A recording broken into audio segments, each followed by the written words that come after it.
Good morning, everyone. Just gonna wait a moment here as we get everyone settled and tucked in for our another Watershed Wednesday. I am Amy Wyatt from the Otsego County Conservation Association, and I'll just do some quick technical overviews with us, and then we'll get started right away at 9:30. If you have any questions throughout the presentation today, feel free to use the Q&A button. Put those questions in, and then we'll read them off to Mark, our presenter, at the end once he's finished with his presentation. We also have a raise hand feature, so if we have enough time at the end and you'd like to ask your question verbally, use that raise hand feature and I'll open it up so that your microphone is available and you can ask questions directly to Mark. So with no further ado, I'm going to turn it over to Emily and we will get started. Thanks, Amy. So good morning, everybody. Thank you all for joining today. I'd like to welcome everybody to week 11 of the 2021 Watershed Wednesdays. I'm Emily Dekar. I'm the Agricultural Coordinator for the Upper Susquehanna Coalition. Watershed Wednesdays are hosted by the Upper Susquehanna Coalition and the Otsego County Conservation Association. So the weekly sessions are taking place at the Upper Susquehanna Watershed Forum for 2021. We've been holding sessions since August, and we'll be holding 2 more sessions through October. The full schedule is posted on the website and our Facebook page. You can also sign up for email announcements on the USC website under the Watershed Wednesdays tab. And all of the sessions are also recorded and posted on the USC website if you missed any that you'd like to go back and watch later on. So to get things started today, our presenter is Mark Watts. Mark is the district manager for the Chemung County Soil and Water Conservation District. He's been district manager for 30 years and has been with the district for 37. So since 1984, he has collaborated with representatives from all over the Northeast states, federal, local, as well as other non-governmental organizations on the development and advocacy of tools, guidelines, training, and technical assistance to improve water quality of streams from non-point pollution. Today, Mark is going to talk about options for the stabilization of road ditches. So with that, I will turn it over to Mark. Thanks, Emily. Thanks, Amy, for all your help with this. I don't know if you guys were on with me last week. It seems like we just did this, and here we go again. So I'm going to talk about road ditches and how they may affect your water quality. First thing, what is a road ditch? Yeah, road ditches serve important functions by rapidly draining stormwater away, reducing road flooding, and helping to maintain safe driving conditions. What road ditches also do for us, though, they are direct conduits to our streams. They carry sediment as well as other pollutants such as salt. And I think right now would be a great opportunity for soil and water districts as well as others to work with our local highway departments on road ditch issues such as, couldn't figure out a better name for that than run-ons. We really wouldn't have a problem with our road ditches, I think, if all we had to do is just take care of the water that falls on the road system. What happens is we actually gain water from maybe agricultural fields, diversion ditches, tile lines, all add water to our road ditch systems. And sometimes we don't have the size to maintain them. So we're trying to figure out if there's a way that we can keep this water, instead of coming to the road ditches, is there a way that we can keep this on the landscape? We also have long driveways that bring water down and take it to our road ditch system. You know, it might be as simple as working with the landowner to let's crown this road so that the water sheds off, and maybe put a structure in here that takes it out into theirs and keeps it on their property, rather than adding water to our road ditches, which most of the time can't handle the bigger storms. Here's one I'm sitting at the town of Watershed. You see, this is the upper part of the ditch. Pretty good rainstorm, no water. This is looking down, and you say, God, where's all this water coming from? And we've had issues with this ditch with head cutting and trying to stabilize this ditch. Then when you look, I'm not sure how long it is, but this diversion ditch starts up here, and it comes all the way down and enters our road ditch. Could be as simple as, hey, we'll cut it off back here and put a little basin or a wise cob, something so we slow that water down, or even make it so it doesn't enter our road systems. Because like I said, I think if all we had to do was handle the water that fell on our roads, we wouldn't have issues. We also have roof water that's piped directly to our road ditch, as well as tile lines and other water that's coming to our road ditch that, you know, God, if we could disconnect that from our road ditch, would that help us? We also deal a lot with turnouts. Simple thing with turnouts is you got water coming down and you take it out into the left-hand side or right-hand side of the road, just so it doesn't continue on the ditch. The problem is when you look closer, a lot of these will start these head cuts that are going to add sediment to your water, and it really doesn't make the landowner happy when you start eroding their property. So are there ways that we can put something at the end of these turnouts that would slow the water down and help us? The other thing we have an issue with is our road ditches sometimes outlet directly to the stream. This is one that was recently cleaned. We try to do a lot of hydroseeding with our municipalities. This one we just didn't have time to get to yet this year. And you can see this is the road ditch entering in. You can see the turbidity that it's causing in the stream. Nice clear water, but as soon as we add that road ditch runoff, we're adding sediment. And if this is wintertime, we're probably adding salt and other pollutants to our streams. This is from the Pennsylvania Dirt and Gravel Roads. I really haven't had a chance to put in a demonstration project. I'd love to, but this is the way the water, just the pictures I just showed you. And it could be as simple as, can we add some material or some fill so we direct that water and let it go out here, not directly into our stream, sediment basin, or just a grass filter strips or something, so it's not directly entering our streams. Town of Southport, we did do a project on Lightizer Road. This is a farm, and about 25 acres of this drained right down his driveway, right into our road ditch. That road ditch, you could probably park a pickup truck in after one of the storm events because it cut so much. We did work with the landowner, and all I did was take a couple loads of gravel to get a crown in this.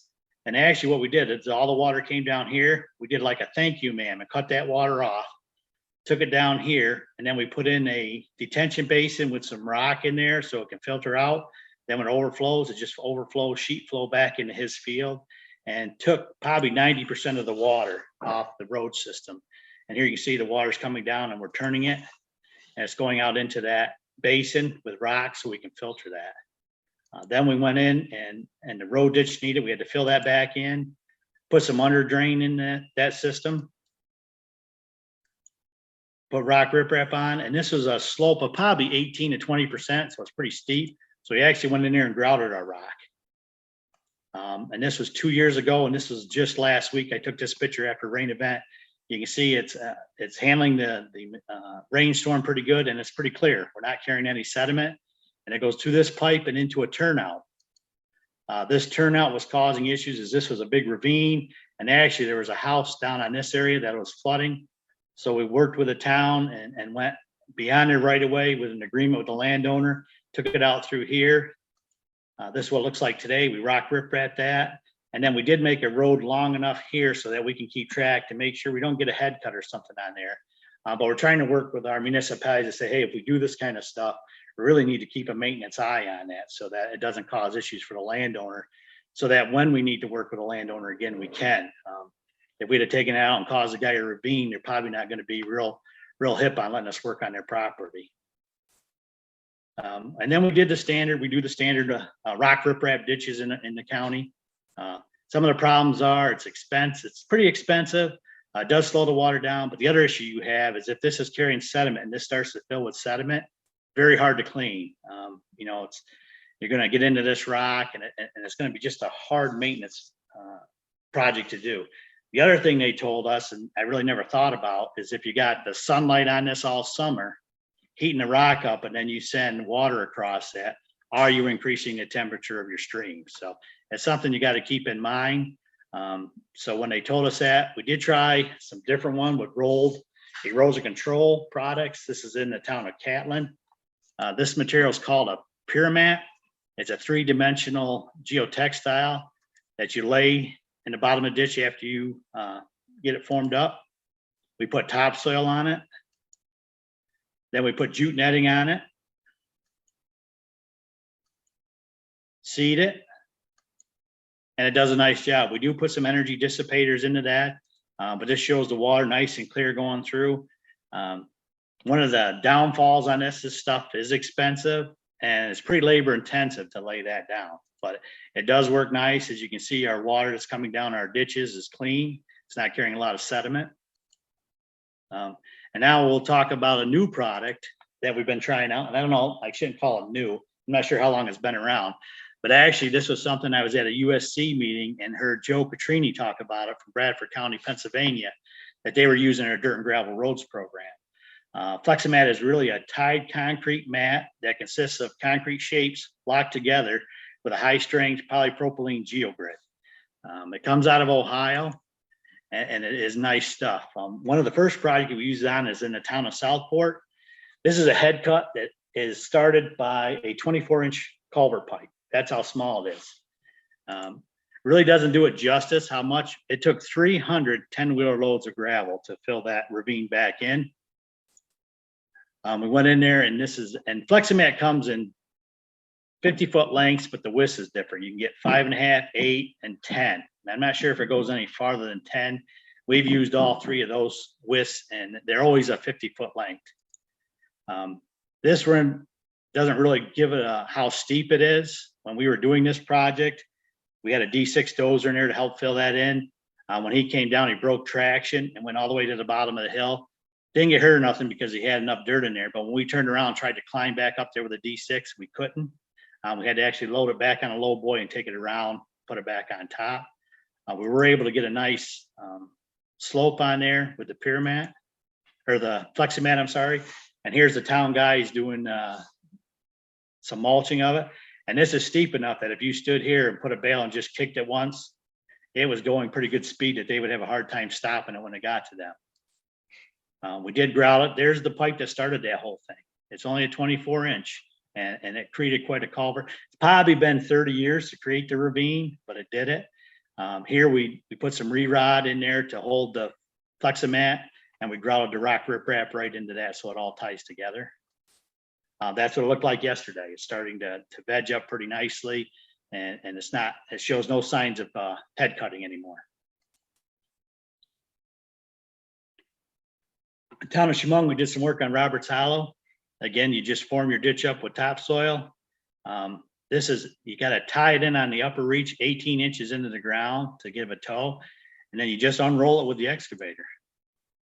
Usually what we do is we start on the uphill side and come down, and you usually stop that roll like 4 to 6 foot before it ends. Bring the other roll in, pull that back to this area, and then this goes over top. So when water's flowing, it flows right over top, and it does a nice job. The guys really, really like this stuff. We've used it in numerous towns. Here it is all hydroseed and stuff.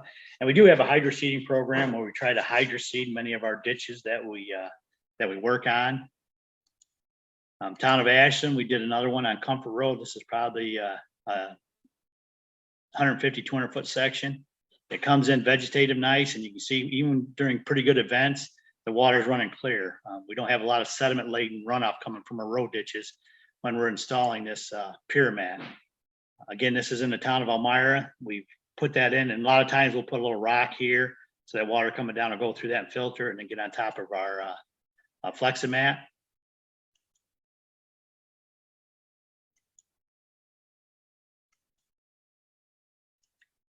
Town of Veteran, this is one that we put in, and you can see the vegetation comes through pretty good.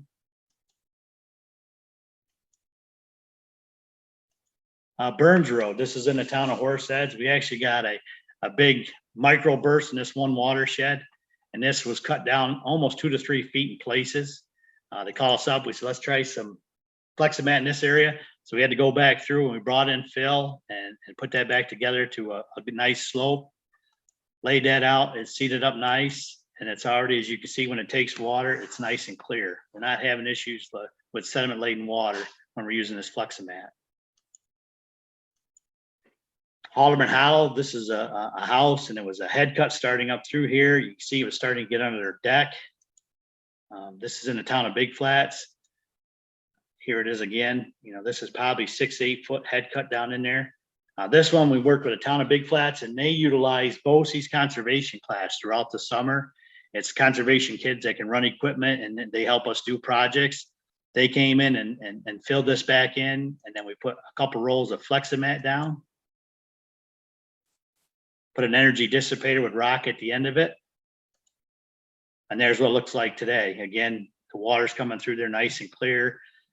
We got a good thing there, and we can watch it and make sure we don't get a head cut. We stopped a lot of erosion and sediment from traveling down through there, and protected his, I think there's a built-in pool or something right here. Harris Hill, we did a large project. I think we did like 1,200 feet of Flexamat throughout the park. And what this is, we laid this in and then we put topsoil over it and we got it seeded so now that they can mow this all. Honeysuckle was another project. This is a 150-foot swale that goes down into a detention basin.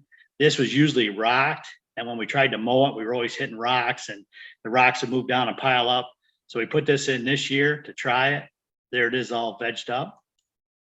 And we think we can mow right over that without an issue. And again, you can see the water isn't sediment laden, and it's pretty clear.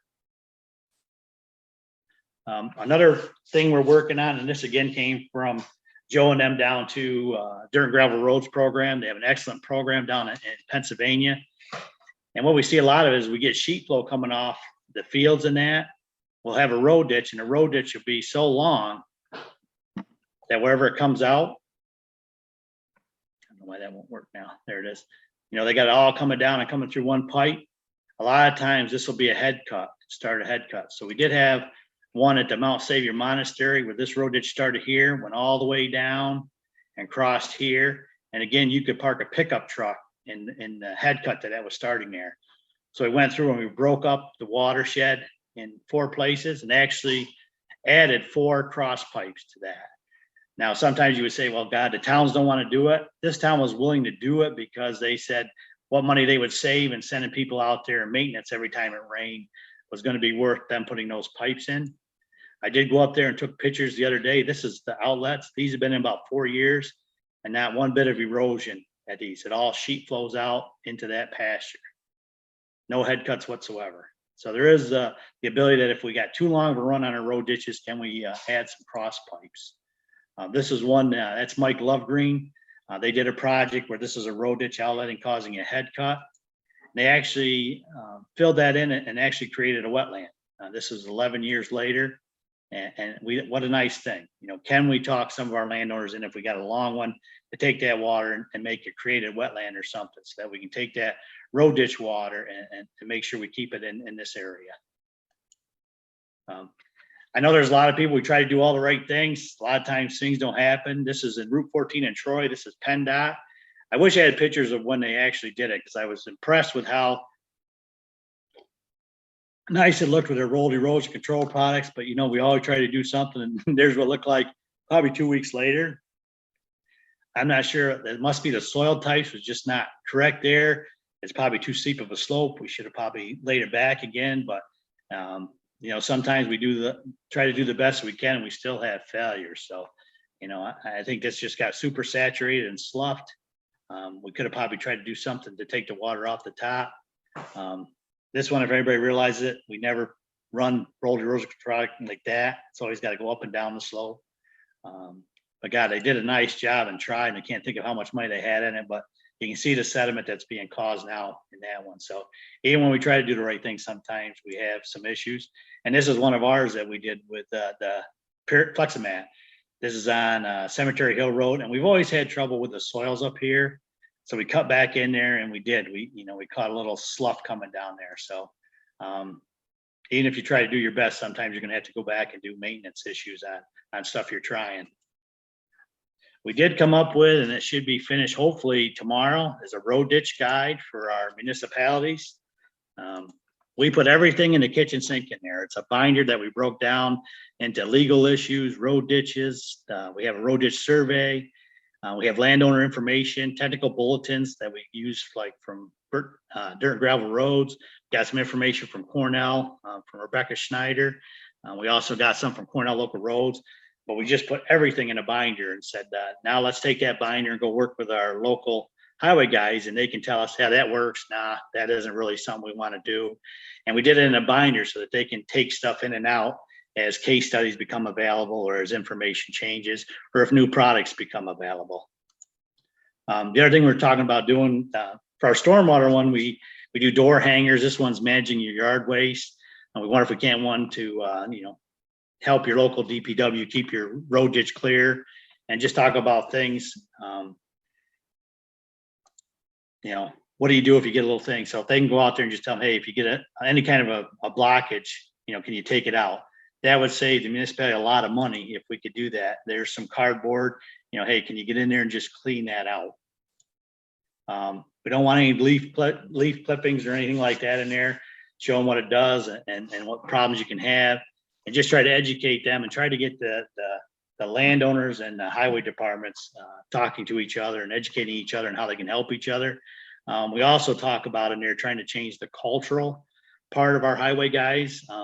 You get into November, December, and it's kind of an open winter and they don't have as much to do. They decide, well, let's go clean ditches. So we do talk about in the road ditch guide, are there months we shouldn't be doing road ditch work? And we're talking about, if we're doing it in November, maybe we do it where we know we're going to put some kind of a stabilization structure, either the Flexamat, rock, or something, but try to stay away from those ones where we're just going to open them up and leave them raw throughout the winter. And so that's what we're doing. Is there any questions? Did in 20 minutes there.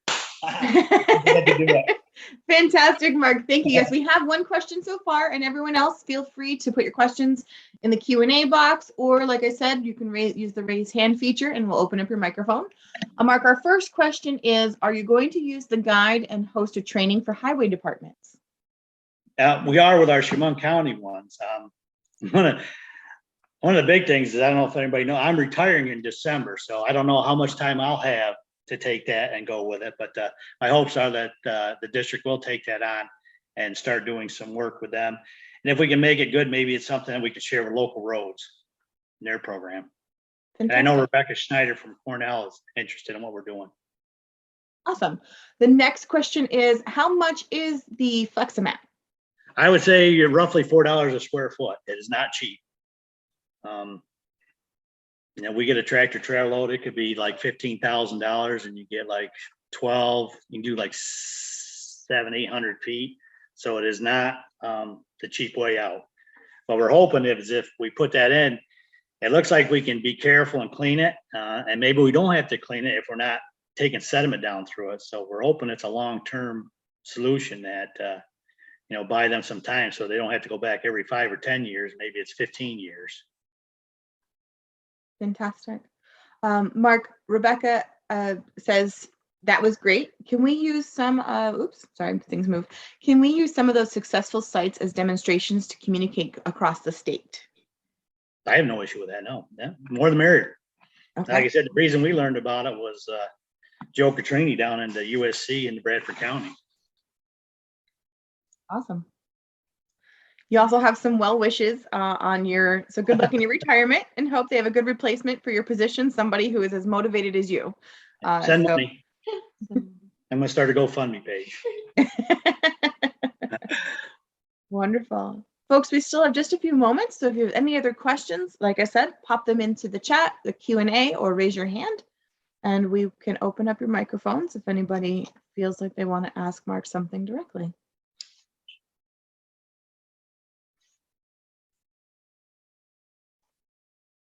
All right. Mark Scott says, nice job. So good presentation. Everyone seems to very much enjoyed your presentation. There was lots of pictures, and I am thoroughly impressed that you got through that many photos and that many slides in such a short amount of time. All right, we have a question here. Oh, never mind. They took their hand down. I was very excited.